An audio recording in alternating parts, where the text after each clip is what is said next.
So hi guys, welcome back to our channel బిహెన్హెచ్ agriculture channel. So friends, ఈరోజు మనం తెలంగాణ జిల్లాలో పత్తి ధరలు తెలుసుకుందాం.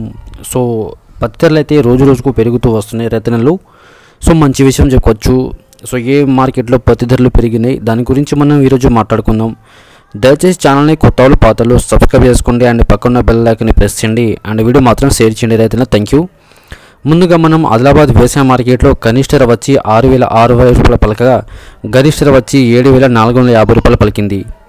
కే సముద్రం మార్కెట్లో కనిష్ట ధర వచ్చి 6,269 రూపాయలు ఉండగా గరిష్ట ధర వచ్చి 7,493 రూపాయలుగా పలికింది. హలీలా మార్కెట్లో కనిష్ట ధర వచ్చి 7,020 రూపాయలు ఉండగా గరిష్ట ధర వచ్చి 7,020 రూపాయలుగా పలికింది. వేములవాడ మార్కెట్లో కనిష్ట ధర వచ్చి 6,620 రూపాయలు ఉండగా గరిష్ట ధర వచ్చి 7,020 రూపాయలు ఉన్నది. బురగంపాడు మార్కెట్లో కనిష్ట ధర వచ్చి 6,000 ఉండగా గరిష్ట ధర వచ్చి 7,010 రూపాయలు పలికింది. భద్రాచలం మార్కెట్లో కనిష్ట ధర వచ్చి 6,800 ఉండగా గరిష్ట ధర వచ్చి 6,800 పలికింది. ఉట్నూరు ఇంద్రవెల్లి మార్కెట్లో కనిష్ట ధర వచ్చి 6,000 ఉండగా గరిష్ట ధర వచ్చి 7,200 పలికింది. కాటారం మార్కెట్లో కనిష్ట ధర వచ్చి 6,500 పలకగా గరిష్ట ధర వచ్చి 7,000గా పలికింది.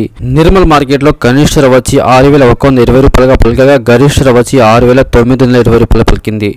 సో ఫ్రెండ్స్, ఈరోజు ఉన్న మన తెలంగాణ రాష్ట్రంలో జిల్లా వారీగా పత్తి ధరలు తెలుసుకుందాం. సో వీడియో నచ్చితే లైక్ చేయండి, షేర్ చేయండి, కామెంట్ చేయండి, ఛానల్ని సబ్స్క్రైబ్ చేసుకోండి అండ్ వీడియో మాత్రం లైక్ చేసి షేర్ చేయండి. Thank you.